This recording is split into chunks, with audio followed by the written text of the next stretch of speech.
12 लाख आदिवासियों को सरकार बेदखल करेगी।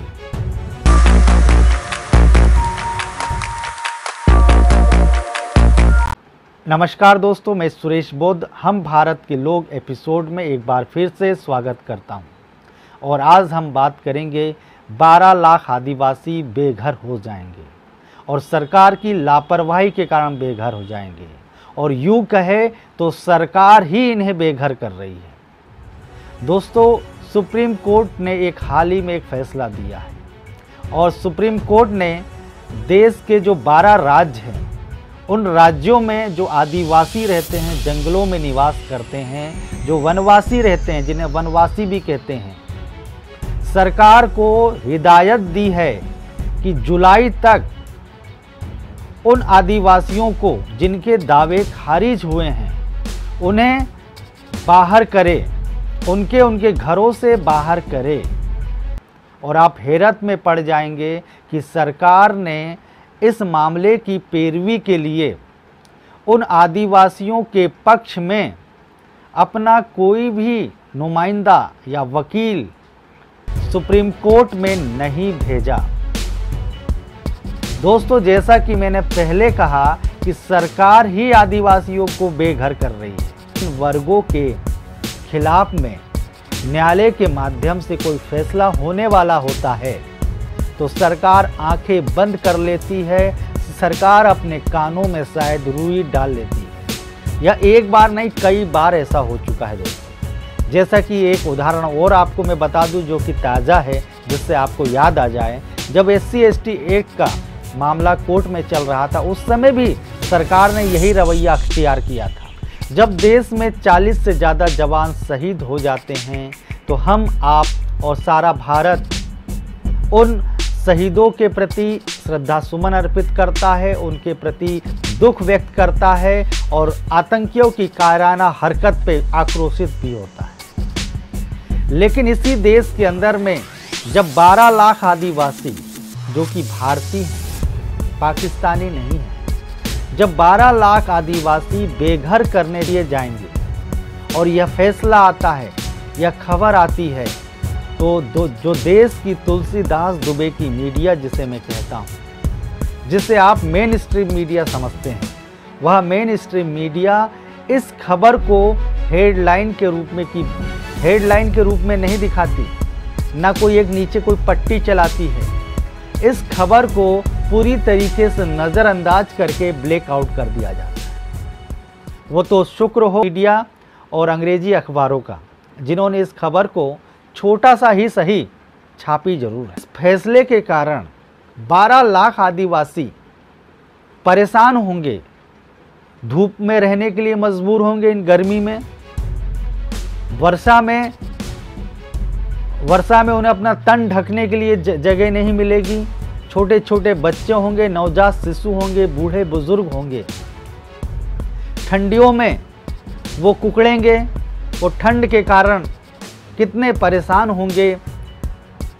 इसके प्रति किसी ने संवेदना भी, उनके अंदर संवेदना जरा सी भी नहीं जागी।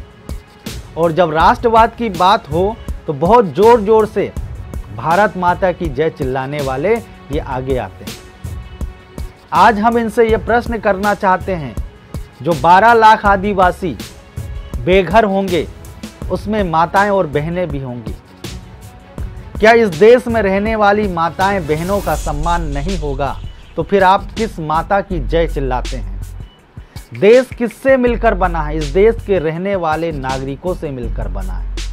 और जब इस देश के नागरिक दर दर भटकेंगे, दर दर की ठोकर खाएंगे, जब आप देश के नागरिकों के पक्ष में नहीं खड़े होते हैं, तब आपका ये जो राष्ट्रवाद है वो किस काम का है? देश के अंदर में आदिवासी सांसद नहीं है?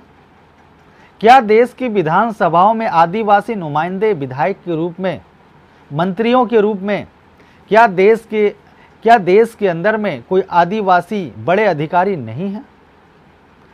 जरा भी इस फैसले के खिलाफ में सरकार के प्रति कोई भी आक्रोश देखने को नहीं मिल रहा है। सरकार से यह प्रश्न क्यों नहीं कर रहा है कि इन 12 लाख आदिवासियों को आप बेघर करेंगे तो वो कहाँ जाएंगे? क्या पाकिस्तान में जाके रहे वो? ये सवाल कोई नहीं पूछ रहा है, मेरी समझ से परे है। दोस्तों, जो मीडिया आप देखते हैं उस मीडिया में क्या खबर है? जो आदिवासी बेघर किए जा रहे हैं, जो आप दर दर को भटकने के लिए मजबूर होने जा रहे हैं, उनकी खबर नहीं है। खबर यह है कि इमरान खान का पेट दर्द हो रहा है। खबर यह है कि टमाटर कितने रुपए किलो हो गए पाकिस्तान के अंदर में। मामले को आप समझिए, मामला क्या है। युद्धोन्माद और राष्ट्रवाद के उफनते दौर में यह खबर शायद सनसनी पैदा ना करे, लेकिन आपको हम बता दें, सुप्रीम कोर्ट के हाल के एक आदेश से 16 राज्यों में 10 लाख से अधिक आदिवासियों और वनवासियों को जंगल से बेदखल किया जा सकता है, क्योंकि केंद्र सरकार वनाधिकार अधिनियम 2006 के तहत उनके अधिकारों की रक्षा करने में नाकाम रही है। 12 जुलाई तक ऐसे आदिवासियों को बेदखल करने के आदेश दिए हैं जिनके दावे खारिज किए गए हैं। कोर्ट ने देहरादून स्थित फॉरेस्ट सर्वे ऑफ इंडिया को अतिक्रमण हटाने से संबंधित सैटेलाइट तस्वीरों पर आधारित रिपोर्ट जमा करने के लिए भी कहा है। यूपीए सरकार के समय 2006 में आदिवासियों और पीढ़ियों से वनों में रह रहे वनवासियों को अधिकार देने के लिए वनाधिकार अधिनियम अस्तित्व में आया था। यह जो विकास की मुख्य धारा है, दरअसल वह जंगलों से होकर गुजरती है और उसका सबसे बड़ा खामियाजा भुगतना पड़ता है आदिवासियों को। 1998 में प्रकाशित tribal studies of India series के खंड के एक अध्याय में वाल्टर फर्नांडिस ने विस्तार से बताया है कि किस तरह विकास परियोजनाओं के कारण पूर्वी भारत में बड़ी संख्या में आदिवासियों को उनकी जमीन से बेदखल होना पड़ा था। वह लिखते हैं कि संकुचित नज़रिए से भी आकलन किया जाए तो छठी पंचवर्षीय योजना तक 1.5 करोड़ लोग विस्थापित किए जा चुके थे। हालांकि इसके एवज में मुआवजे भी दिए गए थे, लेकिन वह पर्याप्त नहीं थे। मगर यहाँ तो मामला और भी गंभीर है। वनाधिकार अधिनियम के तहत आदिवासियों के अधिकारों का बचाव करने में खुद केंद्र सरकार ही कोई रुचि नहीं दिखा रही है। वनाधिकार अधिनियम 2006 जब अस्तित्व में आया तो इसे आदिवासियों और वनवासियों ने अधिकारों के संघर्ष में एक मील का पत्थर की तरह देखा था।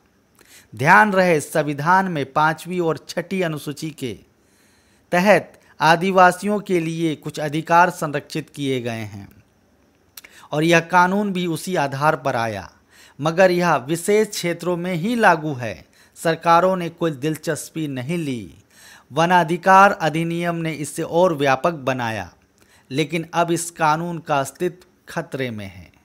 ऐसे समय जब चुनाव की अधिसूचना जारी होने में महीने भर भी नहीं रह गए हैं, लगता नहीं कि केंद्र या राज्य सरकारें आदिवासियों के अस्तित्व से जुड़े इस मामले में गौर फरमाएगी।